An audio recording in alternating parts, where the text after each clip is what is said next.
3 araignées qui vivent dans ta maison. Et franchement, pour la dernière, je pense que tu préférais même pas savoir qu'elle existe. On commence direct avec la tégénère. Cette espèce relativement balèze rentre dans les maisons pendant l'hiver pour éviter le froid. Sauf que contrairement à toi, elle paie pas de loyer. Tu l'as forcément déjà vu, c'est une araignée qui est très commune et qui va se loger derrière les meubles dans des endroits sombres et humides comme les garages, les caves ou encore les salles de bain. Deuxième, la Zoropsis. Bon là je vais pas te rassurer mais en fait elle est encore plus grande que la tégénère et ses crochets sont capables de percer la peau humaine. Étonnant, non?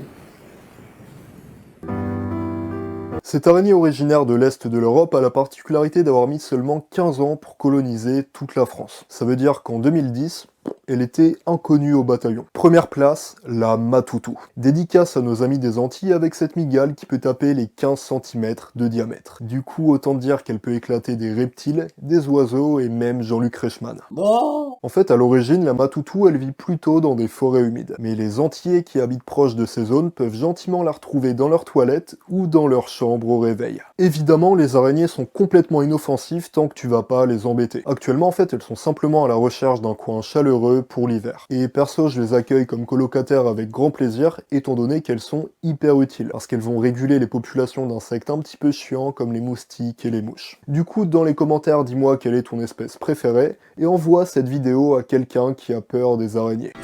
Il ne faut pas avoir peur.